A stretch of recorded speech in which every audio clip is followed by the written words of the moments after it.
Hi, I'm Rich Booker, and welcome to The Rich Booker Show, real local news and political talk on Radnor Studio 21. First, my political perspective. Over the past months, I've talked to you about my four basic values: lower taxes, smaller government, greater individual liberty, and personal responsibility. These basic tenets form the foundation of our great nation and township. Abolishing oppression and inequality through socialism has never worked and never will. With our liberty, we will always have to take up our own personal responsibility and make our own choices and provide for ourselves.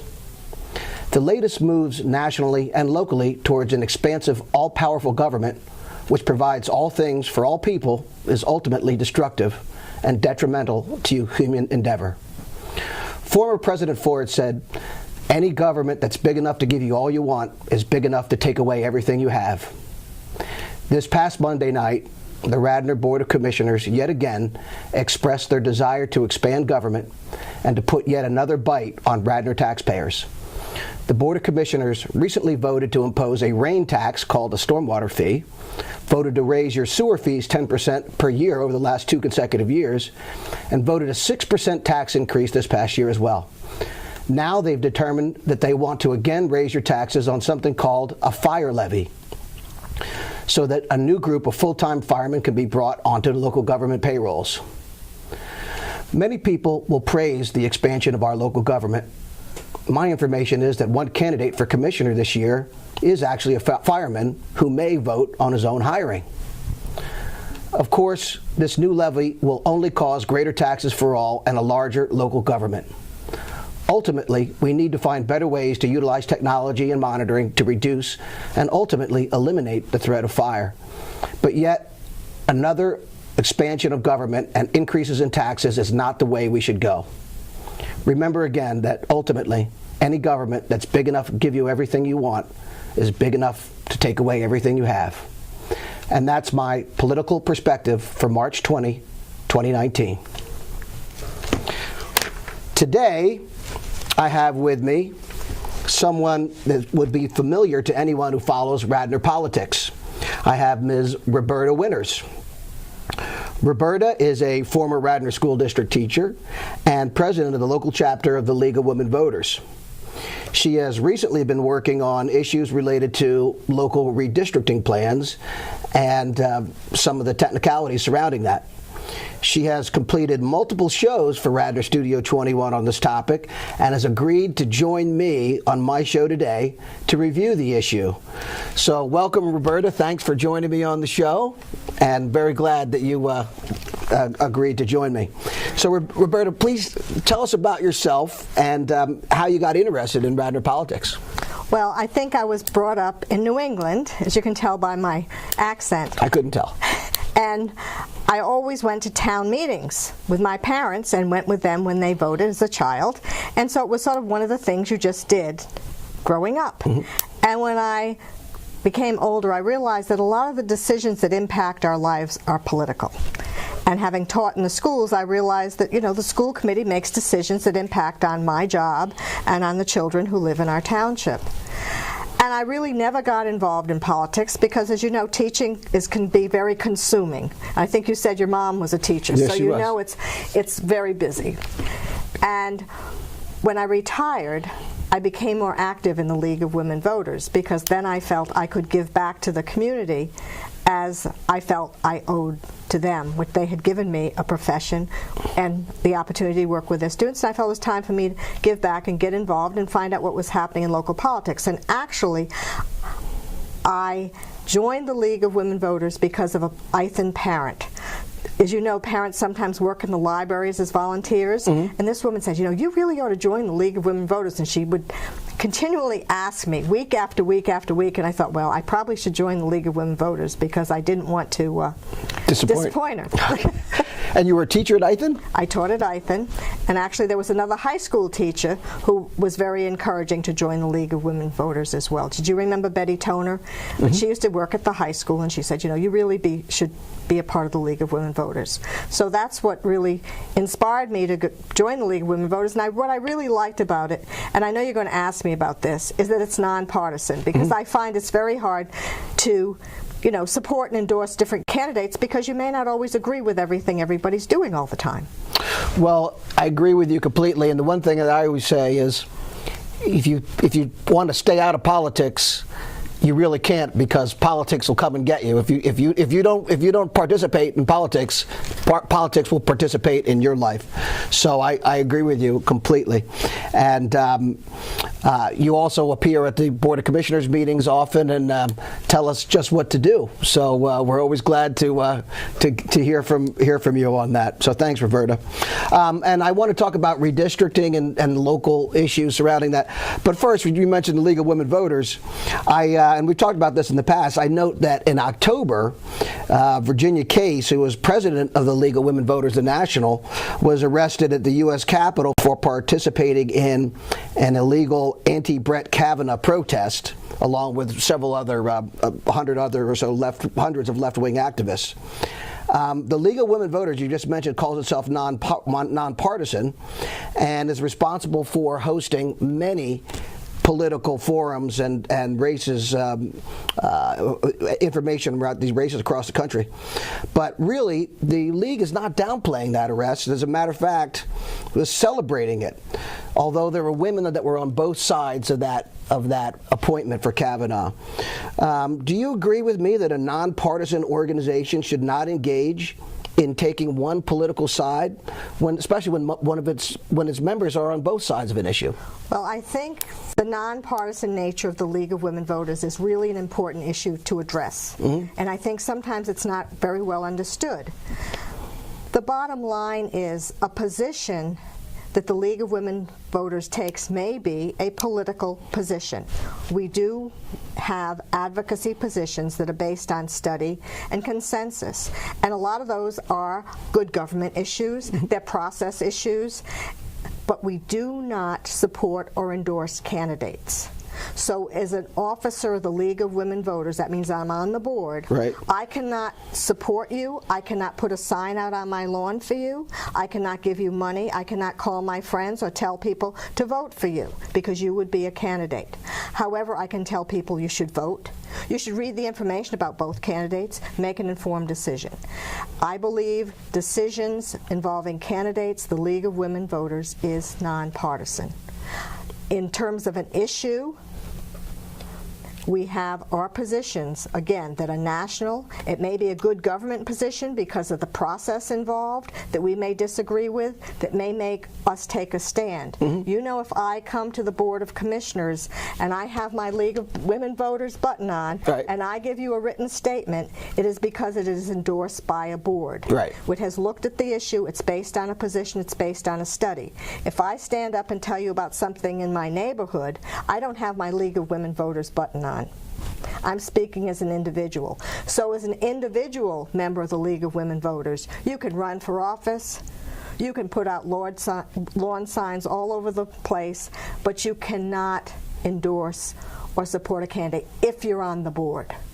So if those people who were giving me permission to speak to the Board of Commissioners were partisan and endorsing those people on the board, they could not do that.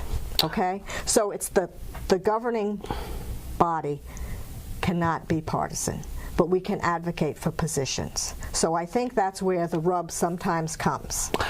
I think my concern is, and I think that some of my fellow critics of this are that I don't criticize the League for taking a position. I think that that's fine. We all take political positions, but that they should be upfront about it and say this is our political position, and not try to be nonpartisan. And the fact that there are certain issues which by their nature are going to mean that if you advocate for that position, you are advocating for certain candidates. They're inextricable. So to advocate against Brett Kavanaugh is to advocate against the president, and to advocate for women's issues is to advocate for a woman candidate over a male candidate. So don't you think that stance that you alluded to, it really calls into question the integrity of the nonpartisan nature of the league? I don't believe so, because one thing you may also know, Rich, and you were invited to join the League of Women Voters, because the League of Women Voters does not just speak to women's issue. We're open to men as well as women, and we've been open to men for, decades now. Okay. So, and we do have men in Harrisburg and in Washington who are elected officials. And I think one of the things that also changes over time is when I look at the League's positions, and since we've been around since 1920, some of the positions that look like they're partisan positions of one party today really were positions of that same party 20 years ago, or actually opposed the party 20 or 30 years ago, because, as you know, our parties have evolved. Mm-hmm. You are the party of Abraham Lincoln. That's right.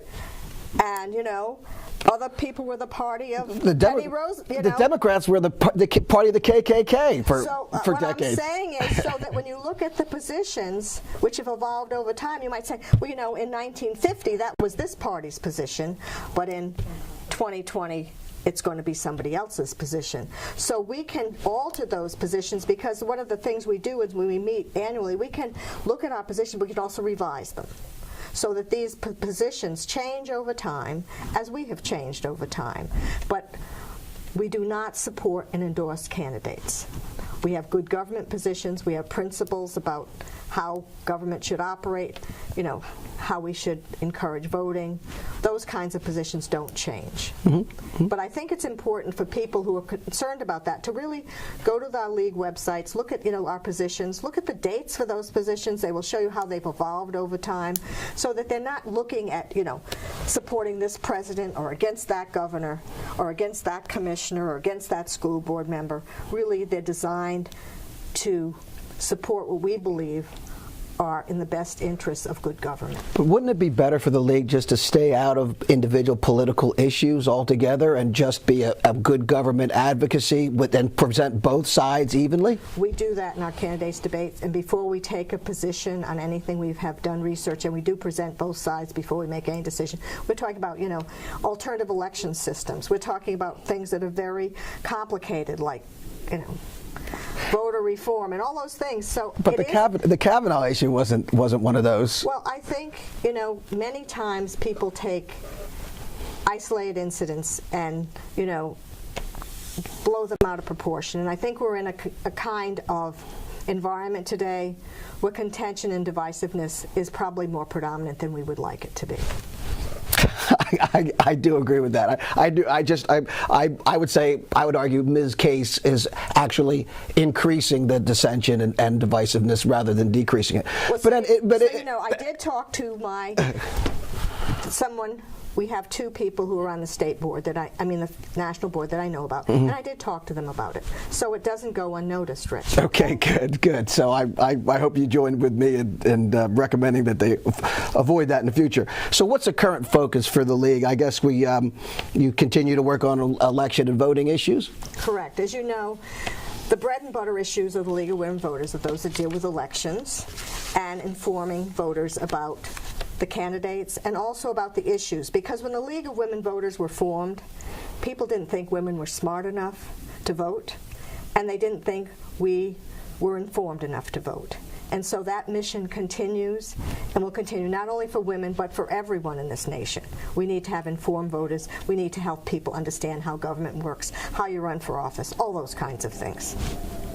And I really am interested in that and what the form of it was in 1920, and it was really meant to educate the women voters who had never voted in the history of the country. In some states. In some states. In some states, okay. You know more about it.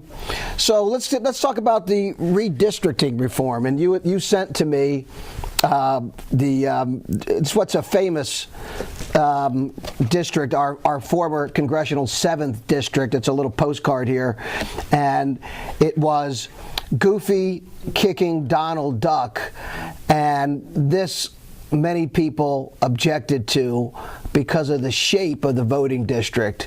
And I always said that it's arbitrary what a shape of a voting district is, because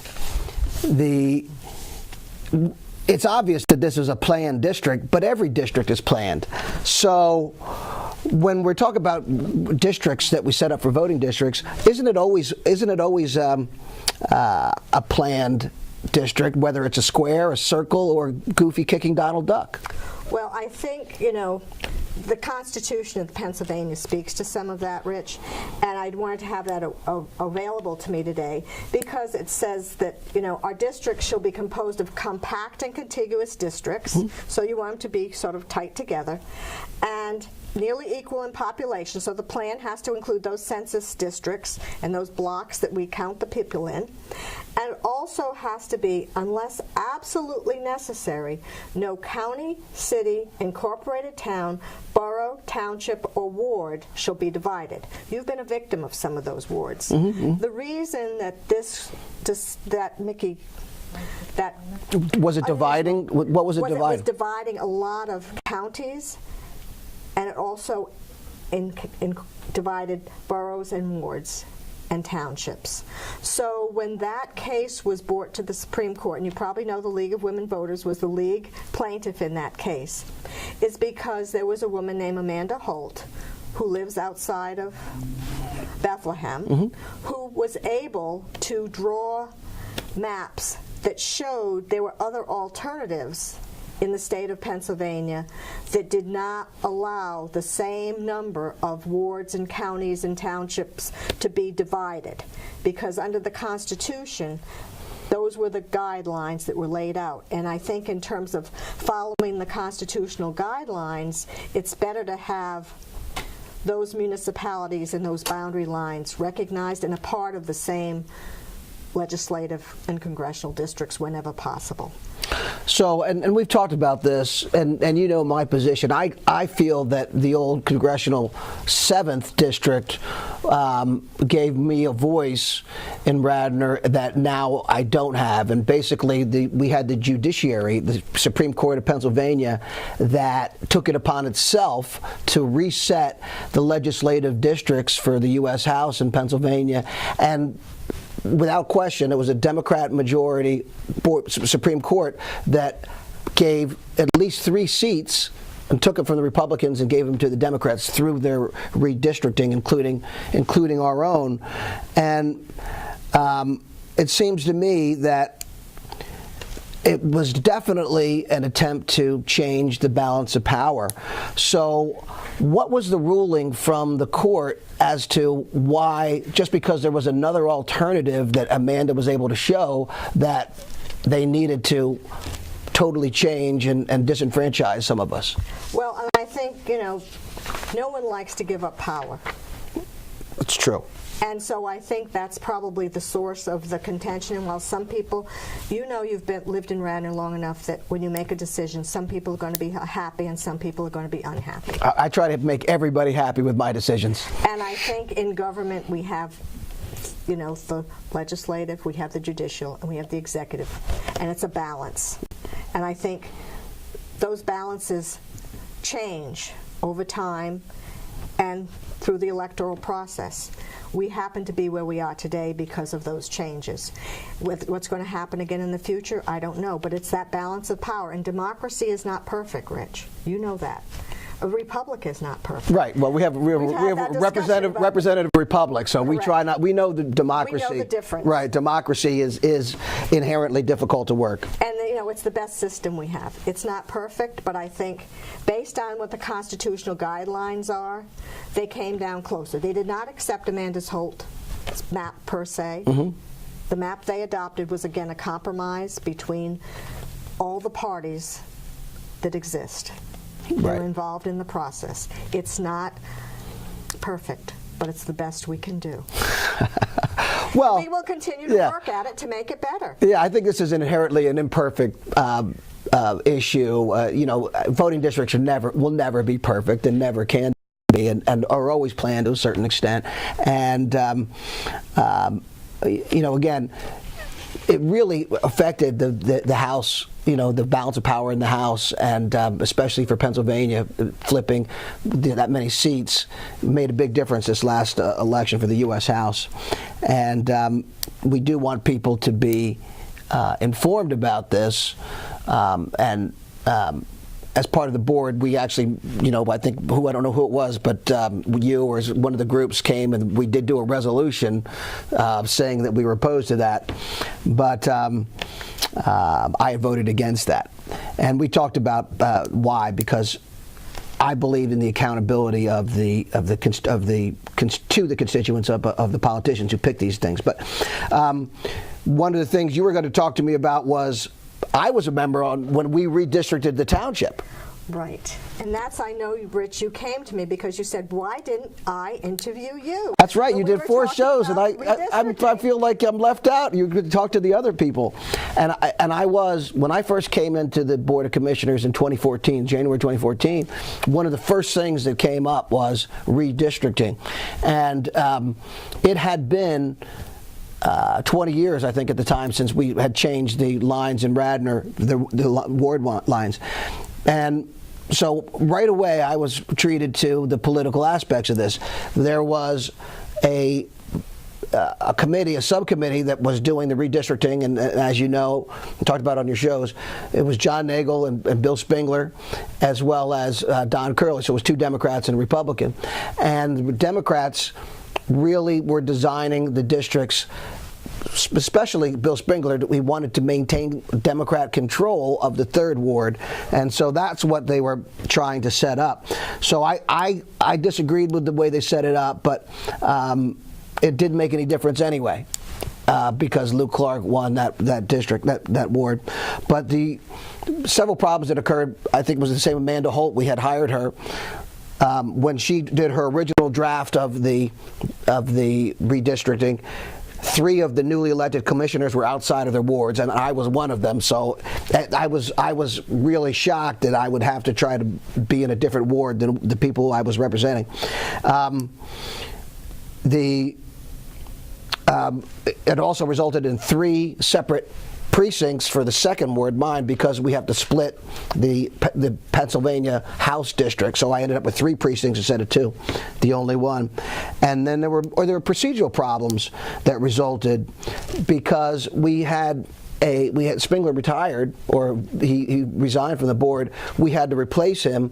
So the question came up, well, who was eligible to replace Bill Spengler? Was it the person who was in that ward when before? Right. So there was a lot of technical issues that went with that. How would the replacement actually work? And we alluded to before, even despite all those problems, to me, it's better to have the politicians who actually set the lines, because there's some accountability. I know you'll say, well, it takes so long that you won't have direct accountability, but at least there's some accountability. We are the legislators, we're the politicians, and we set the lines. And to me, because we're directly reportable to the constituents, that's a better way to do this, even though it hurt me in this case and in the state, because there's accountability. So the league studied this. So what did you find out when the league studied it? Well, I think you know that Mr. Curley came to the league and asked us to study the process because he was concerned that he didn't think it was done as, there needed to be improvements made. And so there were a couple of things that the league thought would help make that work better. One was, at the state level, there was a lot of action to move redistricting into the hands of an independent commission, and that's done in some states, like in California. Right. And there were a lot of challenges with just finding out an independent commission. And I know you've talked to me, nobody's really independent. No, I just don't believe in the independence of an independent commission. That's your opinion, right, but right. I'm just saying that's one alternative. And we thought, well, that may be a giant step for Radnor, right, or the state right now. So one other issue we said, well, it should at least be more transparent. You know, in this case which you've talked about, all those meetings were held behind closed doors. Yes. And, the public really wasn't aware of what was going on until, you see the option A or B and you'd make a choice, which maybe neither of them were good for you. And the second thing was, while there are general criteria, like, they should be about equal population and things like that, there are other things that we need to talk about. There should be other guidelines other than just broad, widespread kind of things you need to look for. And so, like, the things about incumbency was an issue. Those things perhaps need to be decided before the process begins. Because once you're in the middle of it, or you become a victim of it, it's a little too late to start yelling and screaming. Because I think, you know the importance of following rules. You have kids. Your mother was a teacher. If people know the rules, then it's easier to make some guidelines, some lines that follow the rules. But when you don't have rules and you let political, partisan individuals make decisions, that may be fair to those individuals, but it may not be fair to the voters. And I think you also know it's important to be fair. You want you to be accountable, and I agree, but you also want things to be fair, because we want voters to feel that they have a voice, just like you want to have a voice. And we want to make sure that we provide that to be done in a fair and transparent way, because no one wants to feel like, I have nothing that I say is going to matter. Well, and believe me, I feel that way all the time. And I agree with you. The transparency, I think, is the key. And so had we had those subcommittee meetings in public and televised, so we could talk about the alternatives and how the districts came to be as they were, that would be the best disinfectant, right? Sunshine is the best disinfectant. So that to me would have been a very useful step, and I've always advocated for as much of that process. And if people wanted to make political choices on a line because of a neighborhood, then I'm all for them making that and even voting for that if against me, but make it public, make it known that that's what, hey, I'm making this call so that people know about it, and then I think it's a fair thing. I don't know if we can show, hopefully Vince can insert the ward maps, and so what did you think? There was a couple of things in my ward that were problematic from 2014, and you highlighted a couple of them here. Right. One of the ones I wanted to show was, this is the ward in I believe it's brown on the map, and you can see the cutout of Eastern University. Right. And there's also a little cul-de-sac out of here that's cut into your ward, right, while another place is cut out. Yes. And I thought it was interesting that this area of Eastern University that is in the other ward and not your own contains dormitories. Yes. But those dormitories and students do not vote in those wards. They vote because they use a common address along Eagle Road. Their address really is in your ward, yes, even though their residency is in another ward. Yeah, the Eastern University, that's part of the third precinct, and well, this is the third. This is another ward here, right, and this is your ward. Right. But then they also messed up you with the precinct maps, because when they divided the 165th and the 166th district, they have this strange line that cuts through your ward, right, which they're not supposed to do, because they're not supposed to do that. But it also created another precinct. Right. And it does follow the creek bed, which is okay. And so these are some of the issues that came up, and we do have 3 precincts because of that. The only one, and it makes it difficult for the voters. So what about some of the voting locations as well? Well, I'm glad you brought that up, Rich, because that's an issue that I hear a lot of consternation about right now. I know Mr. Abel did not have any polling places in his ward. Hopefully he will have one soon. The 6th ward. Correct. And I know in your ward, this precinct that was cut out when they did the legislative districts has to go to the Wayne Senior Center, where there was already another polling place. So I heard from the students, they get in the wrong line, they don't know which place they're supposed to go. It's not terribly convenient. So maybe we need to move a polling place. You know, maybe it could be closer to the precinct in which they live. Well, I agree that we really need to make it convenient, and especially for our constituents and our residents. The college students, that's a different issue. We can talk about another show.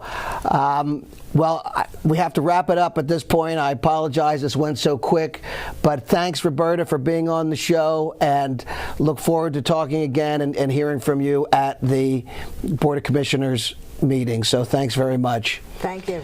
Well, that's all we have time for today. This is Rich Booker, and thank you for watching The Rich Booker Show, real local news and political talk on Radnor Studio 21. Thanks for joining.